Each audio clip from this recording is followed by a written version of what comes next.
Ici, vous avez le porte-bébé Belenka Forever. Il y a plusieurs réglages à prendre en compte. Le premier réglage, c'est l'assise, où le bébé est assis dedans. Vous allez pouvoir le régler grâce à ces deux ficelles en faisant deux nœuds. Premier nœud pour voir un peu la longueur d'assise que vous aimeriez, et pour pouvoir assurer, on fait un deuxième nœud. Et comme ça fait l'assise. N'oubliez pas, cette assise doit arriver d'un creux d'un genou à l'autre. C'est très important. Si les jambes restent un peu suspendues, c'est que le porte-bébé est trop ouvert au niveau de l'assise. Si cette partie-là arrive sous la cuisse, c'est que le porte-bébé n'est finalement pas assez ouvert au niveau de l'assise. Le deuxième réglage est la hauteur du tablier. Il se situe juste ici les deux petits clips qui vont vous aider à soit ouvrir la longueur de tablier, juste ici en tirant dessus, soit à serrer la longueur du tablier.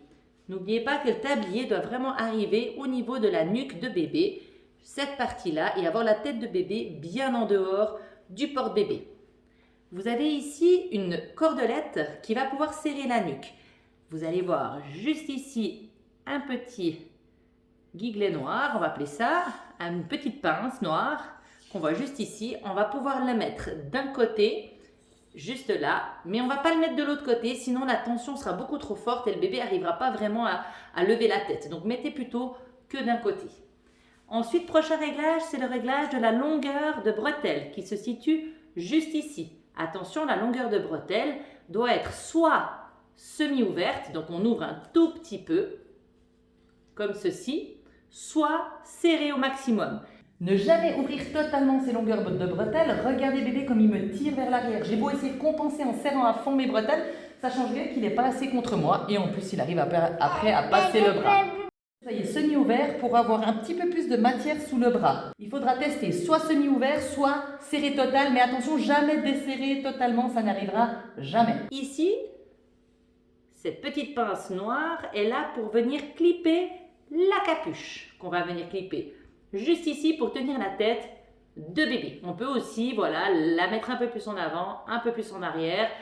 Comme ça peut mettre un peu plus de tension.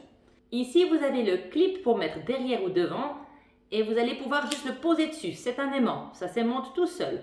Pour l'enlever, on va pouvoir coulisser un en haut et un en bas. On le remet, pour l'enlever, on coulisse. Tout facile. Il est aussi réglable en hauteur, ici, et le mettre un peu plus bas. Vous avez meilleur temps de mettre assez bas. Plus il est bas, plus il sera au milieu de votre dos. Et si vous portez devant, souvent il sera plutôt au milieu pour être bien sur votre sternum. Essayez de ne pas le laisser trop haut, sinon vous ne serez peut-être pas très confortable. Ici, la petite poche sert à mettre soit des clés, soit un mouchoir, voilà. Vous allez pouvoir avoir une petite poche pour mettre quelque chose dedans, des objets, ça c'est vous qui allez voir. Au bout de chaque bretelle, vous avez un petit élastique qui est là si vous n'avez pas envie d'avoir des bretelles trop longues. Vous pouvez rouler vos bretelles et mettre l'élastique autour pour pouvoir tenir la bretelle.